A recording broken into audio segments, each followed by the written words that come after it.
sick to my or how I like went really bad after Rodgers got injured last night. Like how bad I turned into like anxiety. What happened to you? So I was like started like Aubrey had to like sit downstairs with me, my wife, because I was sweating and I had like the chills and I got sick to my stomach. I had to stop drinking beer and start drinking water because I couldn't pull it together. Like I was like 30 minutes of like mad anxiety that I never get. It was weird.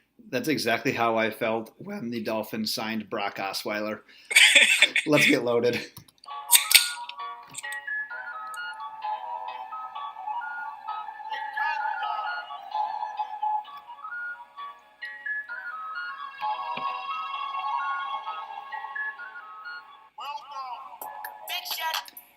And welcome to the Loaded Box Podcast, where we never finish first because we finish last. Thank you once again for tuning in to the Loaded Box Podcast. I am Ben Morgan, and that guy holding up a beer right now in a Green Bay Packers mug, freshly 1-0 Green Bay Packers, is DJ Primo. DJ, hell of a game last night. Oh my God, it was the anxiety game of my life. I've never been through such a roller coaster of emotions like that. That was the worst. Yeah, I couldn't imagine, man. I couldn't imagine. But, man, you have the greatest quarterback. We're going to get to that one. Man, we're end of week one. Monday night games are going on right now. For those of you guys, the listeners out there, who weren't with us last year during the regular season, each Sunday, typically, we do an instant reactions podcast where we break down each of the games. We describe something about the game with one syllable. You'll catch on to that at some point here really soon. And then we discuss it. And we also talk about potential waiver wire ads for the next week while we break down the games. And we typically pride ourselves on being the first podcast that you can actually even listen to following the action on Sunday. Or if you plan on watching the Sunday night game, that you can watch Monday morning when you're at work because you don't want to be there. But, man, we couldn't do it last night because you as a Packers fan, you had the Sunday night game going on, and me as a Dolphins fan, I had the longest game in NFL history going on. Yep. And it just didn't work out. So now we're here today. We get our opportunity to talk about week one in the NFL, our instant reactions. And do you want to start with the Packers game or do you want to save that for the end? Save it. All right, let's save it. Well, let's kick it off then with a tie game. Steelers versus the Browns, 21 apiece. DJ, what is your single syllable? Tie God. I mean, come on. That's fantastic. Hold on. That is the best single syllable of all time. Tie God. Don't care. All I'm saying is, number one, he takes the Bills to the playoffs after they haven't been there for 18 straight fucking years, and then he lose wins to the Steelers, which never happens for the Browns. They don't even get close. They were down 21-7. And they came back in this game, mostly because of their defense. Yeah, I mean, Big Ben was garbage. Okay, what is this? This Big Ben on the road thing is not a fallacy, right? Yeah, this right. is a real It's thing. for real. 3 picks. 2 to Ward. 3 picks and 2 fumbles. Oh, yeah, and 2 to Denzel Ward, the controversial first-round pick. And it wasn't for James Conner. Please come back, Le'Veon Bell, soon enough. Like, they wouldn't have ever had a chance in this game. But, like, I don't know, man. That game is, I don't even know what to say. Like, how do you feel if you're a Browns fan at this point? Okay, so this is where I wanted to jump in because our buddy, I'm going to say his name so that you know him, but no one else listening is going to know. His name is Chris. You know Chris. He lived up with me before I moved. He has been dating this girl forever, right? He got engaged today. Doubtful. And I was like, he's a Browns fan. And I said, dude, congrats. He's like, yeah, had to wait for a week one where the Browns finally didn't lose. He settled for a tie. He got engaged. He tied the knot. I said it would have been best if she would have said maybe rather than yes. That would have been pretty good.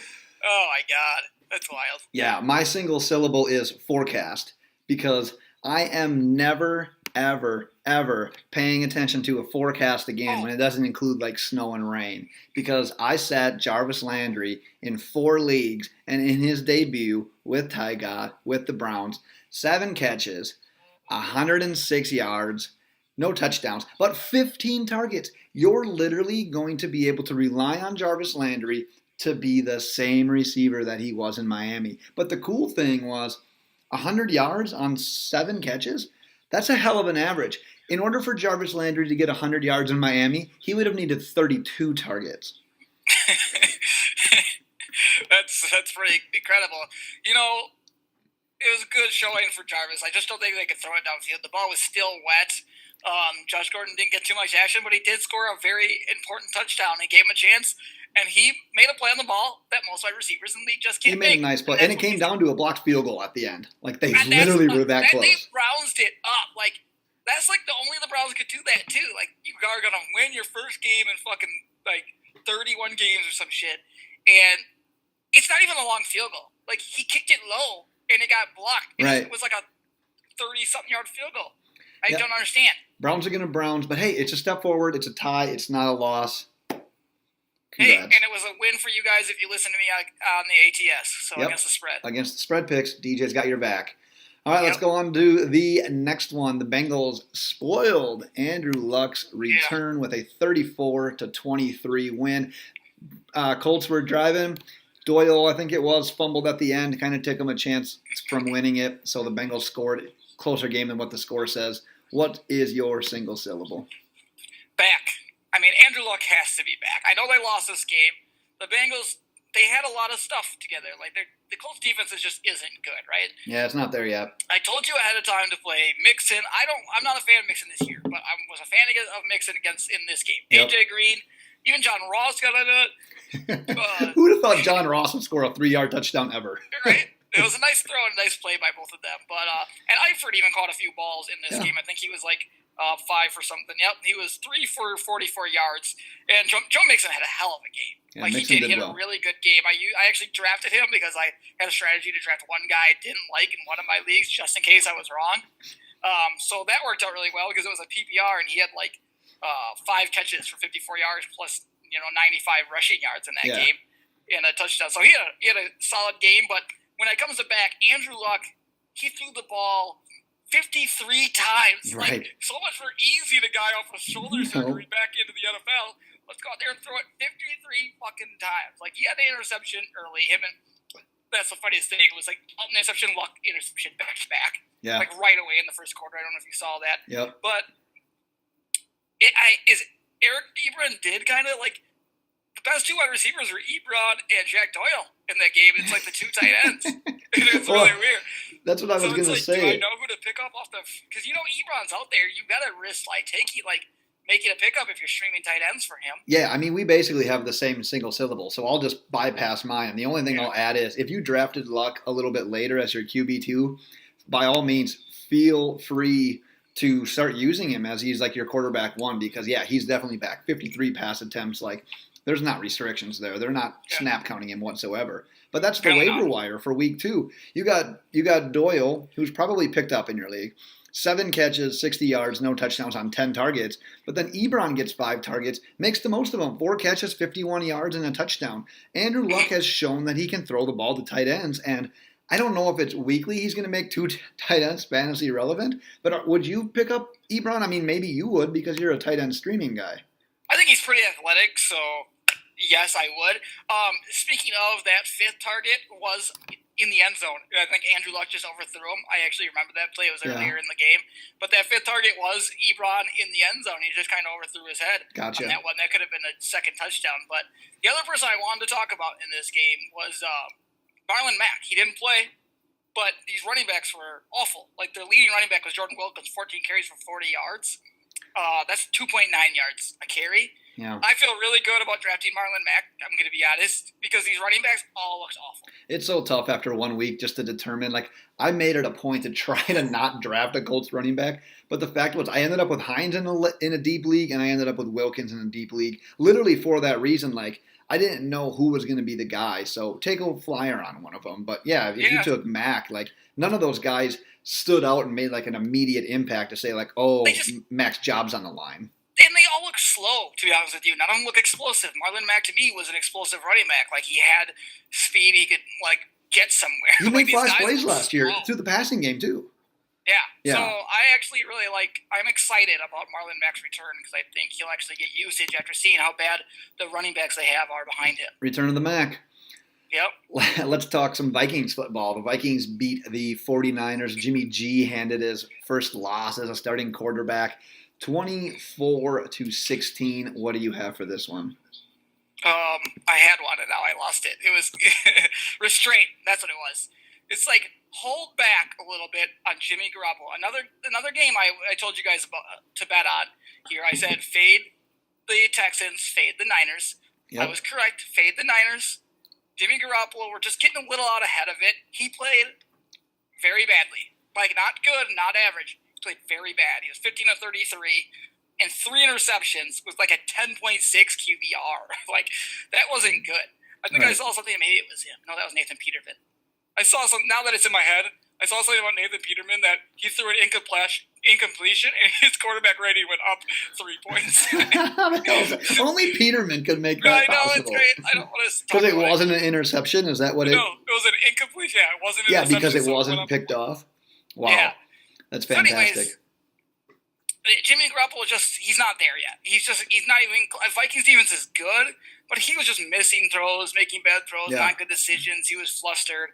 It didn't look good. And anytime I asked him to make a turnover, he got one for me. He did for me. So you're the Garoppolo whisperer.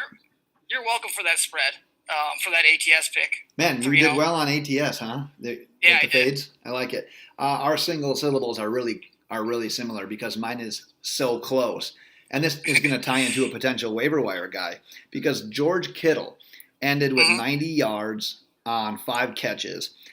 There was a couple of close overthrows where he was literally like 2 balls away from having over 150 receiving yards and multiple touchdowns. I liked Kittle as like a late tight end flyer. You as a tight end streaming kind of guy, if Kittle's available, are you making room for him on your roster? Because that literally seemed to be Garoppolo's most comfortable guy to go to. Yeah, as tight ends in general, and he did drop a wide open pass, like right off the fingertips. Yeah, wide open, and then that Kuschik guy made a big play on the next series. Yep. But yeah, he was most comfortable with him. I don't know what Goodwin's status is. I don't think it's going to be serious. I think he came back. I don't remember now for sure, but I think he came back, and I think he'll be okay. It looked really bad. It looked shitty, that. But he ended up being fine there. Well, and the thing is, too, with Kittle is, let me jump in real quick. The thing is with Kittle, like if you had Delaney Walker, you probably took him as a top 7-ish tight end, and now you're like, shit, I'm onto my backup now. Whereas Kittle, I think, could be a guy that you should probably target. I like totals. Better Jonnu Smith of the Titans if you want to get the immediate replacement. Yeah. I would maybe go for him. That guy you were excited about before the season. I like him. I really do. And then they re-signed, not Doyle, but Delaney Walker. So it killed it a little bit. But, yeah, if you don't want to go for the immediate backup, I would say go ahead and try to get Kittle if he's there. Yeah. And then, he's a guy I would grab as streaming week to week, especially now. It seems like that's the only guy he was comfortable throwing the ball to. On the other side of the ball, Dalvin Cook wasn't very good. 16 carries for only 40 yards. Latavius Murray had a better showing. He had 3 yards per carry compared to 2.5.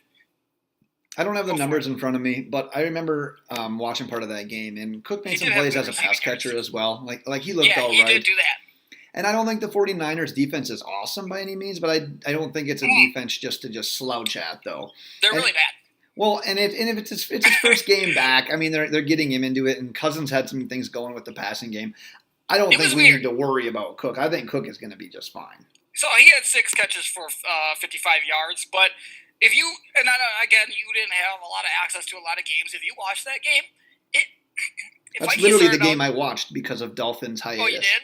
Yes. So the Vikings started out pretty good. Kirk Cousins started out really hot, but as the second half went on, he got dramatically worse. Like, his passes were worse. He looked a lot worse back there. I don't know. He looked not so good in that second half of it.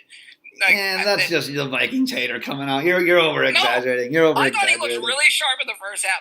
In the second half, I was not impressed at all. That ball that he threw to Diggs early, you couldn't have just dropped that into his arms any better. That was a little I said he looked good early. I just said that. That was early in the game. Second half, not so much. Let's move on, and we're going to be here until Tuesday. It'll turn into a Dolphins game podcast.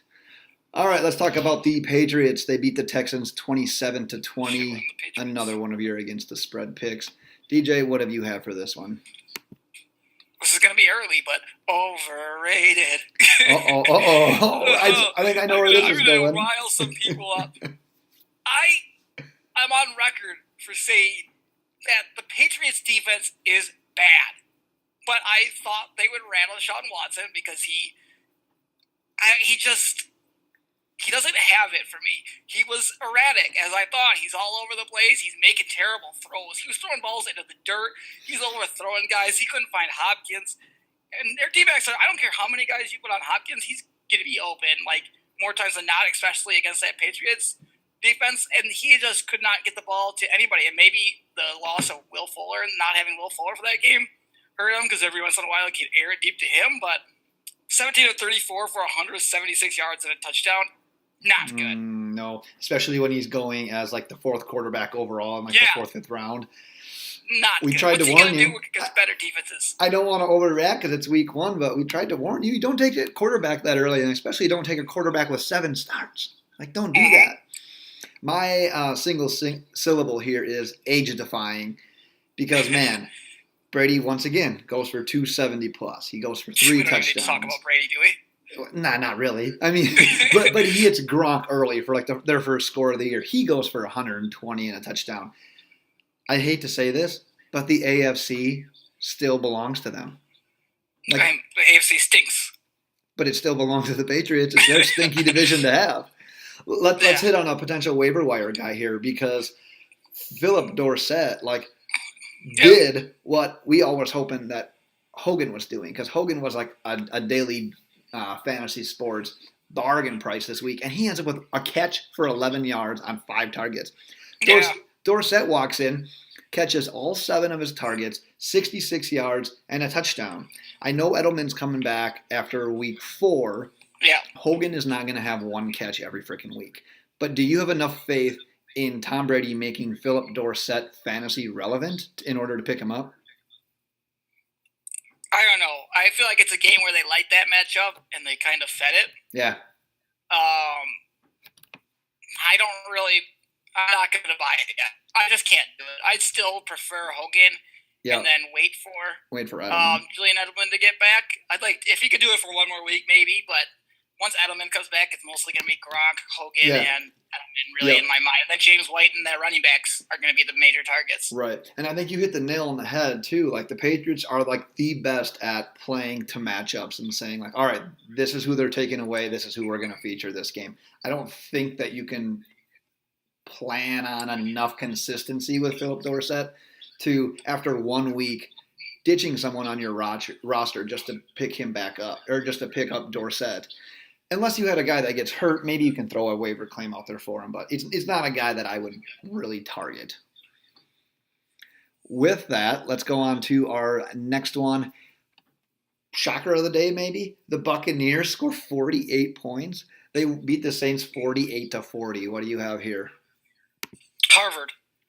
That Harvard education got this guy 417 yards, Ryan Fitzpatrick, and 4 touchdowns and 1 rushing touchdown. Yeah. He accounted for 5 touchdowns and torched what we thought was a good Saints defense. Improved. Maybe not so good. Are they hungover from their was that their Super Bowl? Like, that loss was like maybe worse than a Super Bowl hangover loss?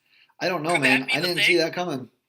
Because they had lots of young guys playing in that, and lots of young guys can be affected by something that crazy happening. Does Jameis Winston? Okay, let's not get ahead of myself, but if he at least puts up a couple more decent games. Yeah. Fitzpatrick does this twice a year when he plays. He does. But if they are like 3-1 and he comes back, they just let Fitzpatrick play until he doesn't look so good and then put Winston in just to kind of get in his head. Yeah, I think Dirk Cutter said that literally just to kind of light a fire under Jameis and make him do that. But I don't even think you could ask Dirk Cutter if you had on a lie detector. I literally don't think if you just said, hey, you're going to score 48 points today against the Saints, I would have said he probably would have bet no. Like, there's no way he even saw that coming. So, yeah. But that's a good tie-in to my single syllable because mine is a tease, question mark. Because, yeah, you rattled off all of Fitzpatrick's stats, but how about a waiver wire guy here? Deshaun Jackson goes for 146 yards and 2 touchdowns. You're going to have people sprinting to the waiver wire, especially for Deshaun Jackson.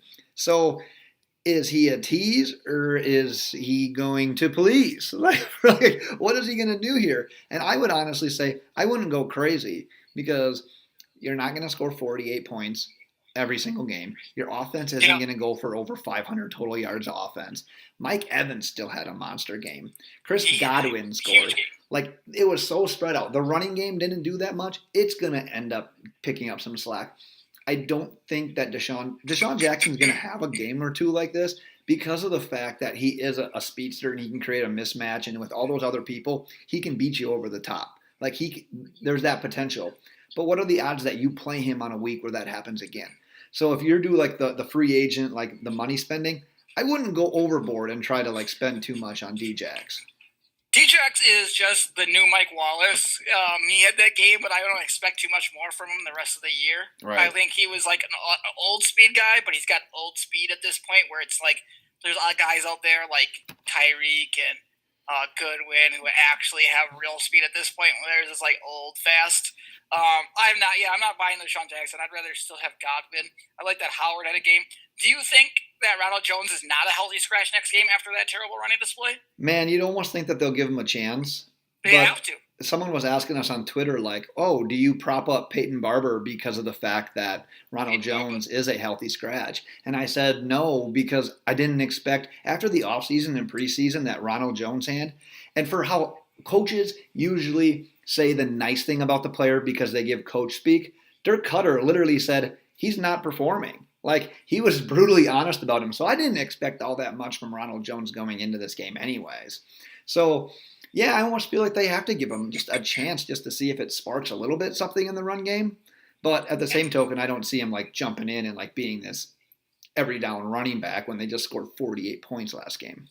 Guy's a hell of a receiver, though. You look at the Saints here. Kamara only had 8 carries for 29 yards. Dude, Kamara. Dominated receiving, though. Yeah. 9 for 112 and a touchdown. Unbelievable. He had 3 total touchdowns, 1 receiving, 2 rushing touchdowns. Unbelievable. I was a little anti taking him at like 6 or 7 overall, whereas ADP was. Literally, like, we thought maybe Mark Ingram being out would hurt him a little bit. He only got the 9 carries. But, man, all the touchdowns, all the catches, all the yards, like, the dude is making it happen. He's a football player. For how cliche and how much I hate saying that, he is. I will say this. It seemed like Tampa Bay wasn't worried about that run game at all. They got a little affected by that. But when Mark Ingram's in that game, maybe they don't have this issue because they potentially just have to throw here. They couldn't run and didn't have as big of a threat to do that. Because at the end of the game, I mean, they put up decent passing yards, but that's because they got off to a 20-point lead right away, and they had to throw the ball. For sure. Ingram is going to bring that running presence. I love that. That's exciting to me because I drafted him in a league, maybe 2, for this reason. So I like seeing Kamara not have a lot of yards on the ground because that gives me more confidence when Ingram comes back getting a bunch of carries, but Ingram still, both of them being involved heavily. And they play again, obviously, being divisional opponents, and I would be willing to bet that we don't see another 48-40 game. Like, I wouldn't get used to this. Let's move on to the Jags and Giants. Jaguars win 20-15. What do you have here? The boat, baby. Blake Bortles. The best of all time. He comes out and he just wins games. That's all he does. Doesn't matter the elements. Can I just jump in with mine right now so that way you can just talk about mine afterwards?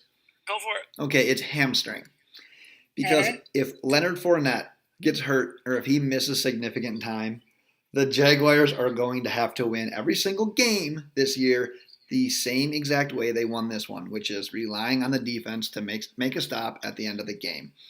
This was literally another one of the games that I got to watch because of the Dolphins situation. My instant reaction from Bortles, no touch, terrible mechanics, wrong reads. He's always going to be the reason that this potentially really good team with a great run defense and a good defense comes up short. Like, he is going to be the team's Achilles heel. Oh, yeah? What about that perfect 31-yard pass to Keelan Cole on the first play of the game? Huh? Okay, What they about they those were 4 stacked up carries to. for 42 yards? Okay, that was all on one carry, and it was BS. That's running. No, it wasn't. He had whatever. So yeah, it was. I was watching that. Still, 2.5 yards per carry is balling out there. You know what I'm saying? And You know what I'm saying? just doesn't lose games. He doesn't lose games. It's just Doesn't win them either. What? He doesn't. He just did. He won it.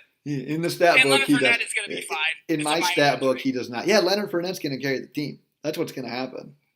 No, you'll see. You'll see. It's the first game he came out last year.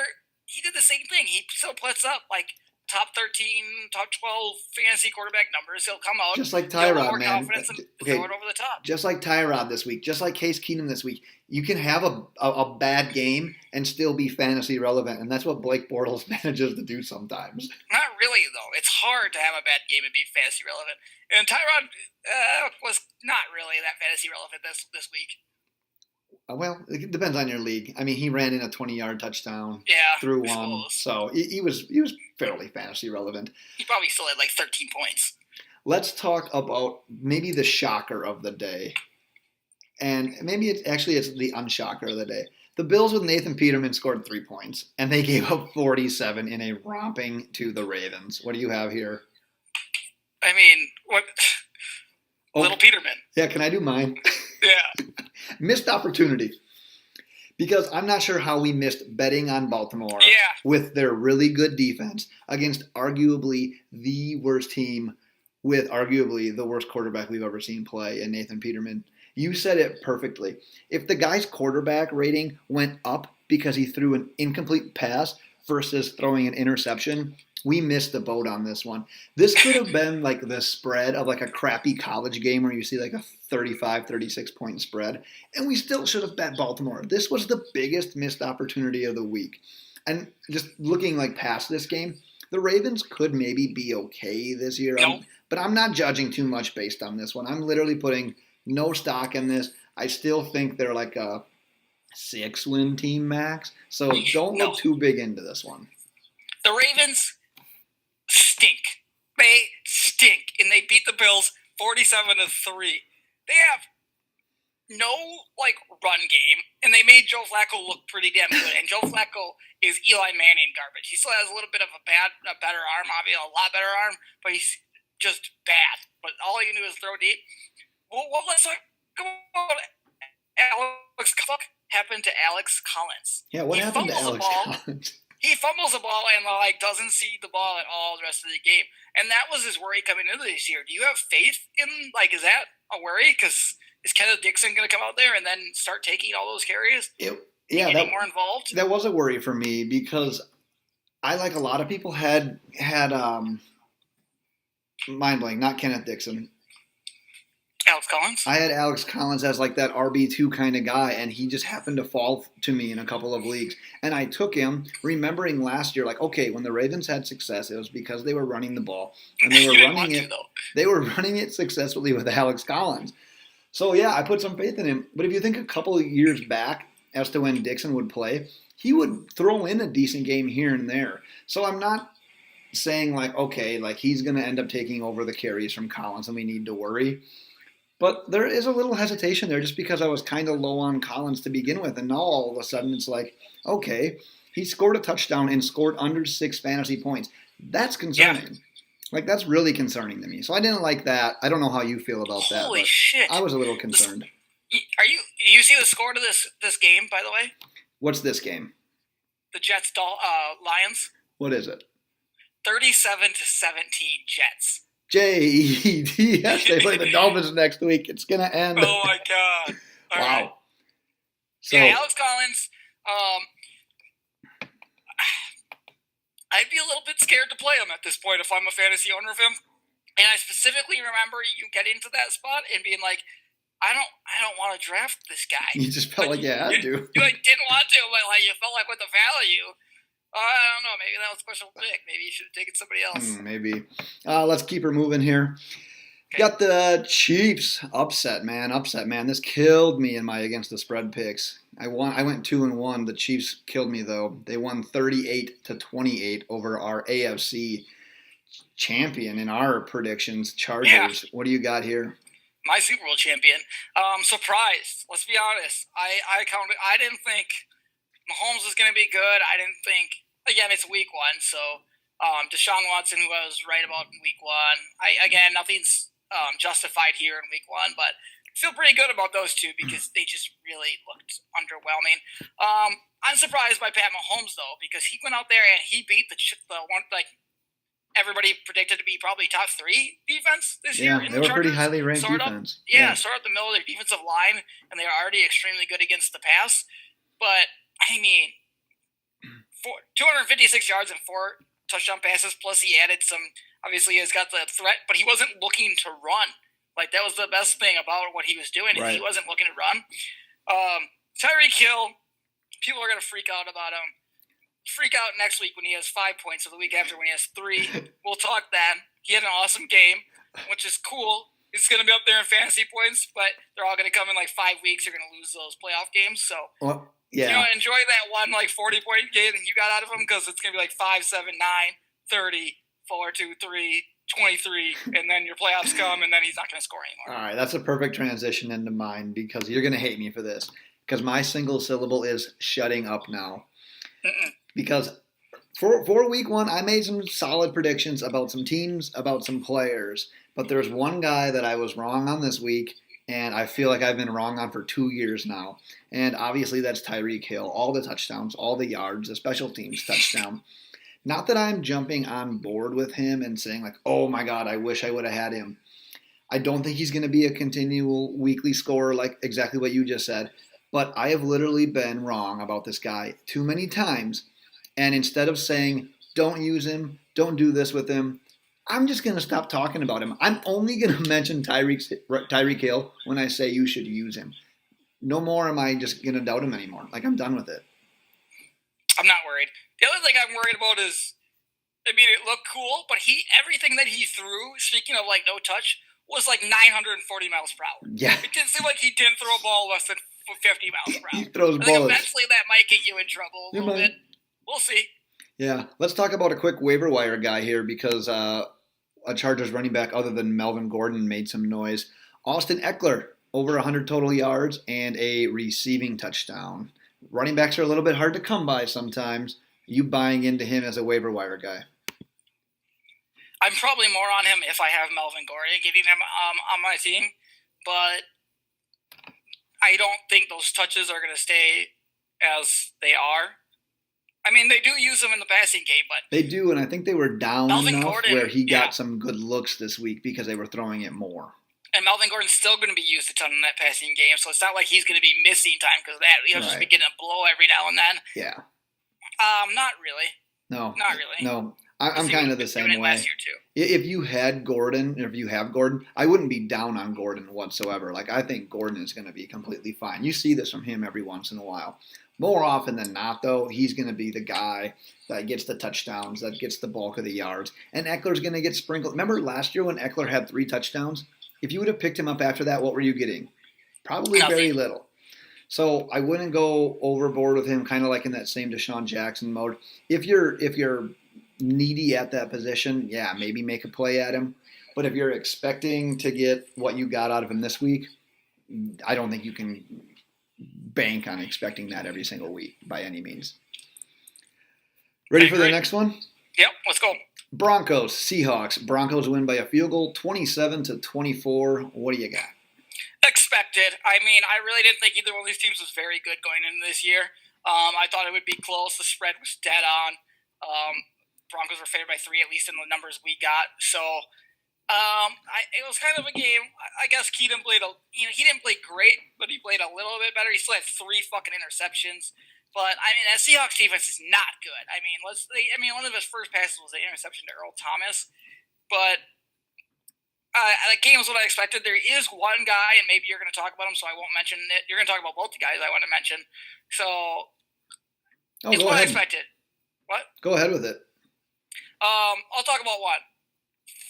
Philip Lindsay. Yep. That guy should be a waiver wire addition. I'm going to go find him on my waiver wire because that 5'9" little frame that flies around everywhere, they used him just as much as they used Freeman, and I actually like him better. The guy's got that low center of gravity, really good speed, good ability to cut. I'd rather have him on my team than Royce Freeman. So he had over 100 total yards. He had the reception touchdown. He basically, I think, did he match Royce Freeman in touches? 50 for 71, both. Yeah, so it was basically the same. And then you look, and most everyone was like, oh, it's Devontae Booker if Royce Freeman's not in there. Booker literally got 4 touches. This Lindsey came out of nowhere. He's clearly going to be available. So, yeah, if you're going to pick up a guy, you might want to pick up Lindsey because it was already kind of like a mess in the backfield with question marks. The fact that he was able to come in and perform for that team, if they can get something going on offense, there might be something there. So I'm with you on that one. You know who was right about him, though, and I follow him on Twitter, our recurring guest, Ben Albright. He liked Philip Lindsay a lot. Did he really? Yes. I saw his name a lot on his timeline during the He also training liked camp. that wide receiver that went AWOL, so. Who was that? I always forget his name. Henderson? Colin Sutherland didn't play terrible. No, I didn't see too much from him, this game in general. He only had 2 receptions, but yeah. I don't have too much on this one. My instant reaction is stack of the week. Because if you listen to our pre-pod, I said you might as well go ahead and stack up a little Case Keenum, Emmanuel Sanders. Well, they combined for over 46 points. Like you said, he threw 3 interceptions. But this game was proof in the pudding. You don't need to be a great player to have a great fantasy. They did play the right defense. You got that one. That's right, the thing. You can kind of play matchups sometimes. You can find some bargains based on that. So I'm excited to see Case Keenum against the rest of the NFL after that game, though. Yeah, excited. 3 interceptions against Seattle is a little alarming. I'll give you that.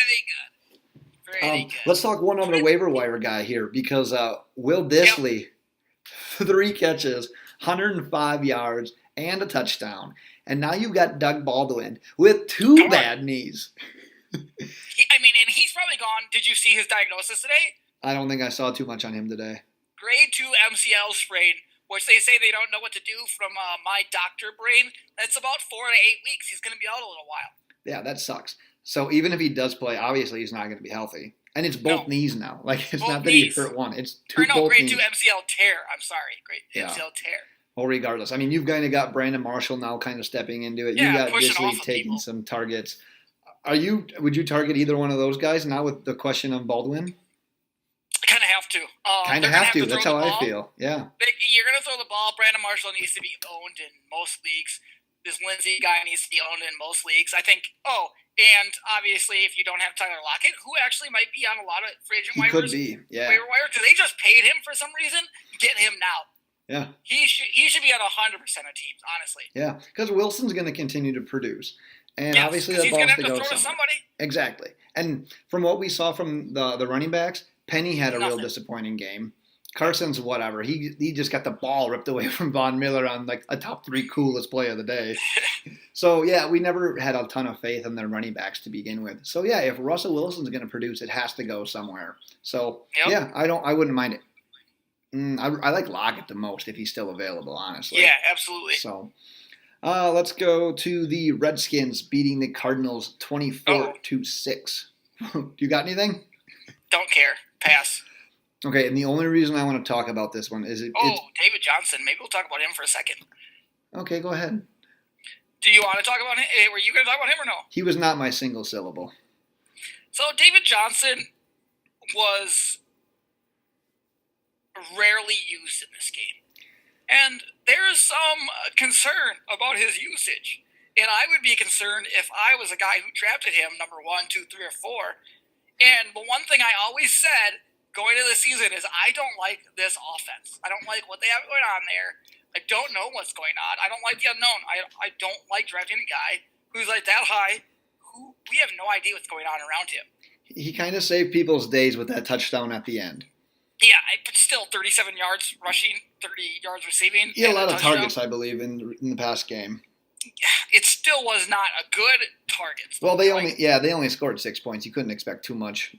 You should expect more at that point because they're getting their ass kicked. Oh, I hope so. Yeah, I as a guy who drafted David Johnson in a couple of leagues, they better get it going. Yeah, I'm worried. His carry percentage and just usage percentage was really low in this game, Yeah. and that worries me. As if I'm not an owner, because like I said, I was not going to put myself in a position to have draft days. I literally got the 4th pick in one and traded for the 12th pick because I didn't want to be stuck with drafting Jamin Johnson.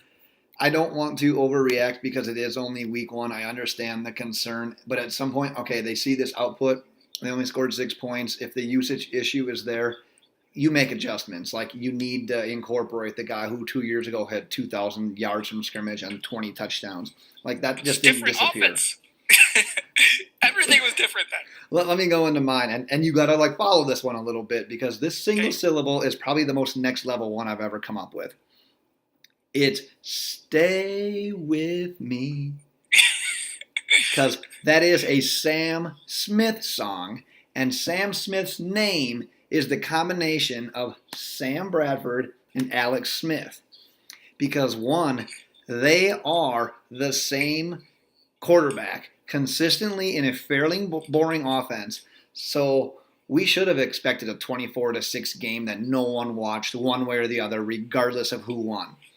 But I'm saying stay with me because how long do the Cardinals stay with Bradford after that? He threw for 153 yards, no touchdowns, a pick, averaged 4.5 yards per attempt, and I believe at halftime he had 11 passing yards. He was bad. So when does the switch happen? How many games do they need to lose and do this before you go to Rosen? So I think Sam Bradford was the same thing that Case Keenum. He was a product of a system where all he had to do was make short, quick throws, and he was good and accurate in those situations. He couldn't do that here. He can't do that right now in Arizona. He just doesn't have the ability, and he's going to have to throw the ball downfield. And when he did, it wasn't good. No. Josh Rosen's better. Get him in the game. Get him in there. I don't think it's going to be that long because at the end of the day, You've got Bradford. You're like, okay, he can make us relevant for a little while. But if he's not, you use the 10th pick overall on Josh Rosen. Get him in there. Give him that experience. Let him play with Larry Fitzgerald for a year and kind of learn a little bit of the nuance from him at least. Give David Johnson a chance. Give David Johnson a chance. Let's talk one more game here before we get to your favorite game of the day. It was a lackluster performance with a total of 24 points scored. It was the Cowboys losing against the Panthers 16-8. What a unique score. DJ, what do you got? America's team. America's team is garbage. They are going to win 6 games this year. I honestly believe that. They couldn't do anything. Nope. Dak Prescott looked horrible. They couldn't run. They couldn't protect. Their offensive line didn't look good at all. No. I mean, their defense, I guess, was good, but that's because the Carolina Panthers are just so, they're going to play that type of game every game and win a lot of games because that's what they do. And Carolina's defense is good, too. And Carolina's defense. They can afford to play that way. They're going to do that. But the Cowboys, they couldn't. They were missing. Oh, you know what they were missing? Des Bryant. I mean, they really were. I hate to say it, but they were missing a wide receiver. Yeah. They could not do anything. Yeah. There was nobody to open it up. They need to get Allen Hurns. Michael Gallup is maybe the future, but he's not there now because he's a rookie wide receiver, as I say all the time. Cole Beasley was irrelevant. It just. Beasley was the only one that was decent. He had 7 catches, but it wasn't again. And those are Jarvis Landry type plays. Yeah. So it's you're not gonna win with a guy who's your top wide receiver is catching, 8 9s and turning into 10 yards every time he catches it. So that's what the Dolphins did for years. You can't sustain winning weeks that way. I agree. No, it's the same thing I was gonna say because my single syllable, which to my recollection is the only single syllable of this podcast, it's 3. I think my first one was. Damn it. Because the number 3 is the total combined catches for Allen Hurns, Terrence Williams, and Michael Gallup. Beautiful. Yeah. That's what I'm looking for. There you go. The worries that we had about this pass offense coming into Sunday literally all came true. And in all seriousness, you talk about Des Bryant. There's no way Bryant's going back there after his Twitter rants. That's not going to happen. But let me throw an idea out there. Devontae Parker. The Cowboys can trade for Devontae Parker because the Miami Dolphins have no need for him anymore. And speaking of that, I just looked at our note sheet. I didn't even put the Dolphins game on here. Yeah, I was just going to say, why aren't we talking the Dolphins? Because it lasted until 7 o'clock at night. Well, let's toss them in here. All right, we'll toss them in there real quick. And This game. my instant reaction is gray hair because I started watching that game at noon, and by the time it was over, the little hair that I had left was gray. Holy shit. That game, starting to watch it, like already wasn't moving all that fast. You get the delay. They come back. Mariota gets hurt. There's a challenge. There's another injury. There's another delay. They come back. There's another challenge. In the middle of that, there was a 3.5-minute halftime, by the way. Mariota gets hurt. I already mentioned that. There's a fight. There's another challenge. That game, honestly, the Miami Dolphins did their best effort to make week 1 a complete pain in the ass again once for fans. Because for those of you who don't remember, last year the Dolphins didn't even get to play on week 1 because of a hurricane. I remember. So at least I got to like mentally prepare like, oh shit, I don't get to watch a game. I would take last year over this year any day of the week because that couch, I don't know if you can see it if you're watching on YouTube, has my ass imprint in it because I sat there for 7 straight hours waiting for that fucking game to come back on. All right, I just needed to yell. My one syllable is the rapture. I don't give a fuck. The world is ending. Have you ever seen more delays and cancellations in the entire history of college football and NFL no, it's in the ridiculous. last 2 years? I know. In the last 2 years? I know, man. The world is ending. This is how it ends. Donald Trump becomes president. We are all going to die. Hurricanes everywhere. I don't know what's going on. Can I ask you a question? Yeah. Off the rapture, is Mariota okay or not? So he looked okay because he got hit, and he took a really kind of not a cheap shot, but an unnecessary shot. And he kept messing with his fingers like he was like numb, and it looked like he got hit in the elbow, like it was almost like a funny bone thing that went up into his fingers, and he was like trying to get feeling back. And he came back, but then after the delay, it was all Blaine Gabbert. And I love what they said to steal something from Levitard today. Is Marcus Mariota forever questionable? Yeah, he sucks. He's just always questionable injury-wise, yeah. He's just always questionable. Also, he's done, I think. I've already ruled him out. All right, DJ ruled him out. He'll play this year, but next year they're drafting a quarterback. Nice. Well, do you see all that cool stuff hanging behind DJ? It's Aaron Rodgers posters, pictures, if you're watching on YouTube, jerseys. Well, if you want some stuff for your man cave, you should check out Pristine Auction. They've got daily auctions packed with tons of stuff for the man cave. They guarantee their items as they all come with certificates of authenticity from only the trusted sources. It's also affordable. You look at that stuff and you think, man, I can't afford all that stuff. Well, give it a shot. It's more affordable than you think. It's quick and free to register, free to bid. You only pay when you win. Make sure you mention the Loaded Box podcast in the How Did You Hear About Us section when you register. Head over to pristineauction.com. I'm not going to spell it today because we're running late. DJ, talk about the Packers. Oh, actually, do you want me to do my read really fast? Let's do it right after this Packers one. But actually, can I go? Because I think it's going to bleed into yours. Sure. Okay, because my instant reaction to the Packers, where the hell did that come from win 24-23 Sunday night against the Bears, is no legs. Because I have a question.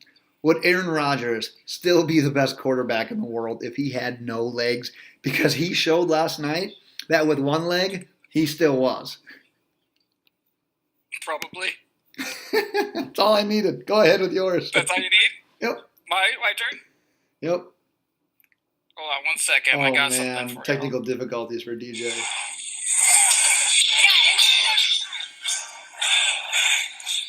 Oh, that was terrible. It was Go Pack Go, though, in case it was really fussy for the listeners. It's tough. Anyways, my single syllable is resurrection. As I was saying at the intro of this game, I had a goddamn breakdown. A mental, physical, to the point where I thought, I think I built myself so much for the return of Aaron Rodgers that him getting injured right there, I thought towards ACL, was literally like you being in love for like the first time and then that girl dumping you like a year into a relationship and you like get sick to your stomach and you're sweaty and your heart's going 100 miles per hour. That's how I was for 30 minutes. My wife had to come down and she had to sit there with me and watch like the game and sit there with halftime because I was literally having a mental breakdown. I had to drink water. I'm not even kidding. This is not an exaggeration. That's a real thing that happened. Once he came back out on the field at the end of at the beginning of the second half, my wife, I looked at her with the biggest smile on my face because I thought I had the flu for a second, and everything went You away. had the Packer flu? Everything lifted off my shoulders, and I felt amazing. And nobody in this world crushes a team worse than Aaron Rodgers crushes the Chicago Bears. There's so many things I would love to talk about in this game. It's ridiculous. It's just like Randall Cobb, Devontae Adams. Yeah. What? No, you're saying everything. But let's talk about Jamal Williams for 1 second, because I'm going to talk about the bad parts. There's two specific bad parts I want to talk about because everybody knows how good it was. Number one, Clay Matthews, garbage. He had the worst. Almost cost the team the game. Oh yeah, thank God Nick Perry saved his ass, and then he went and hugged him after that. He really did. He had the worst statistical performance according to PFF out of all outside linebackers this week. Really? And he's terrible. He didn't do anything. He looks outsized. He's not as fast as he used to be. Every time he was running so far out, I thought he was going to go out of bounds trying to take the angles he was taking to get to the quarterback. Fantastic hair, though. Yeah. And number two, Jamal Williams. He's useless. He can block. He is nice blocking. But he is useless. He cannot play with Aaron Rodgers in this offense. He cannot do anything. Getting the ball because he hits the pile. Like I said, he has no vision, and then he's just running in mud. He's just feet going and going nowhere. I can't wait for Aaron Jones to get back because Jamal Williams is irrelevant. Ty Montgomery is a better running back than Jamal Williams. Yeah, and Montgomery had that huge play down the sideline as well that ended up getting called back. But what did Williams have? Like one run that you said, like, okay, that was okay. Yeah. Other than that, like you said, there were a couple of holes as well. Like you can't always see like the best vision on anything when you're watching on TV. But there were times when you could say like, okay, he should have went a little bit to the left and actually tried to find a hole instead of literally like running into his people. You always give Jay Ajayi shit for being like that guy who just tries to get up to the front. Jamal Williams is so much more that than Ajayi. I think you underrate Ajayi still a little bit. I don't want to go into that right now. But yeah, I saw it last night with Jamal Williams. Man, that was a little bit depressing.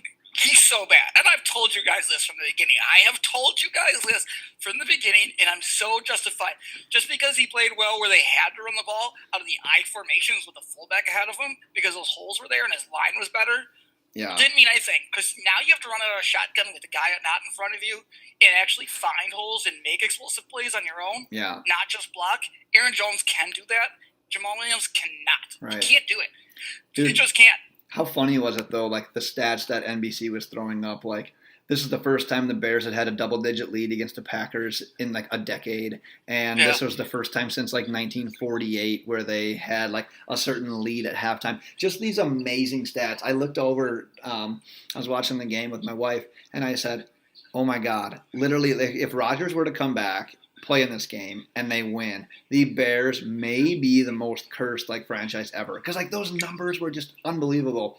And as soon as the Packers scored that first touchdown and then they were able to get the ball back from the Bears and start driving, like in the back of my mind I'm like, dude, game's over. Like there's no way that Aaron Rodgers doesn't win this game.